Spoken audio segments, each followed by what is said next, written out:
Commander, are you coming to check up on me? You look much better. How are you feeling? Dr. Chakwas assures me I am going to be fine. I was impressed with her knowledge of Asari physiology.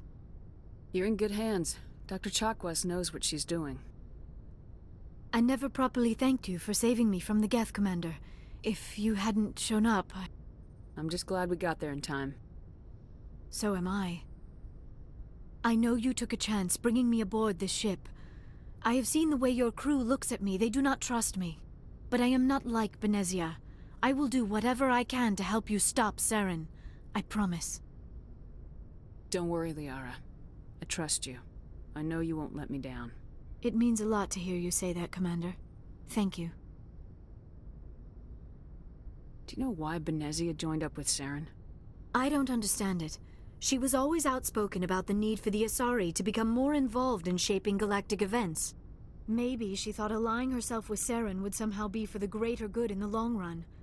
At least I hope so. This hurts you, doesn't it? None of this makes any sense to me. I have not spoken to Benezia in many years, but I know her, and this was not like her. Something changed. Tell me about yourself, Liara. Me? I am afraid I am not very interesting, Commander. I spend most of my time on remote digs, unearthing mundane items buried in long-forgotten Prothean ruins. Sounds dangerous. And lonely.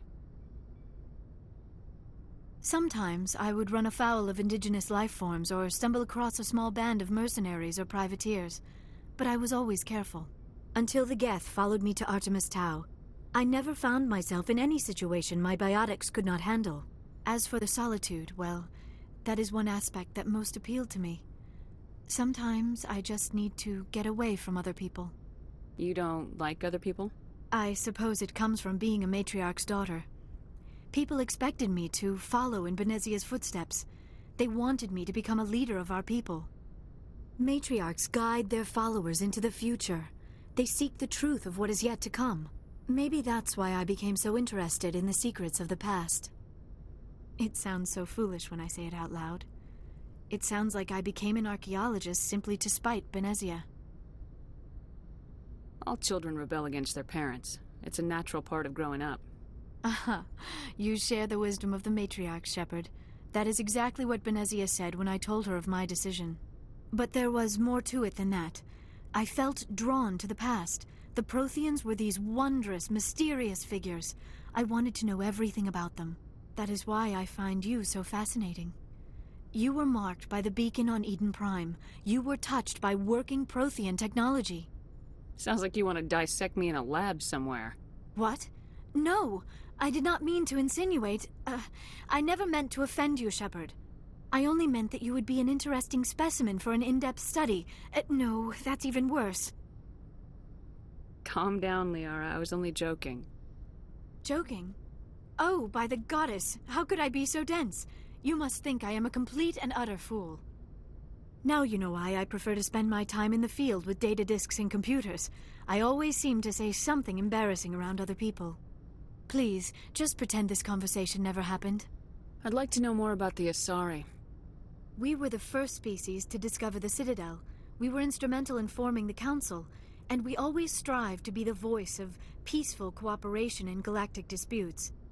My people believe we are all part of a single galactic community. Each species contributes something to the greater whole. Although we seek to understand other species, it seems few of them seek to understand us. The galaxy is filled with rumors and misinformation about my people. Like what? Most of the inaccuracies are centered around our mating rituals. My species is monogendered. Male and female have no real meaning for us. We still require a partner to reproduce. This second parent, however, may be of any species and any gender. I don't understand. Your species can mate with anyone? Mating is not quite the proper term, not as you understand it. Physical contact may or may not be involved, but it is not an essential element of the union. The true connection is mental. Our physiology allows us to meld with other beings. We can touch the very depths of their minds. We explore the genetic memory of their species. We share the most basic elements of their individual and racial identities. We then pass these traits on to our daughters. It is how we learn to grow as a species and how we develop a greater understanding of other races. What happens to your partner after the union? Every relationship is different. Some unions are a single encounter with both parents parting ways afterwards. Others can be more long-term. Sometimes an Asari and her partner will stay together for many decades. Do you know who Matriarch Benezia chose as her partner? She rarely spoke of her partner. Though I know my father, if you want to use that term, was another Asari. Benezia never told you her partner's name? Union with our own kind is no longer common, not for the purposes of reproduction. Most Asari believe it weakens our species. Asari daughters inherit racial traits from the father species. If both parents are Asari, then nothing has been gained, or so conventional wisdom would hold. I am what is sometimes called a pureblood, though no Asari would ever be cruel enough to say the word to my face. It is a great insult among my people. It is possible Benezia's partner was embarrassed by their union. She may have been too ashamed to publicly acknowledge me as her offspring. Maybe she wanted to meet you but couldn't. Something could have happened to her. Maybe she passed away. You might be right. I hope you are. But I have no way to know for sure. Benezia never spoke of her partner. Whatever happened, it caused her too much pain to dwell on it. She raised me by herself, though that is not uncommon. Many Asari raise their children alone, particularly if the father species is short-lived.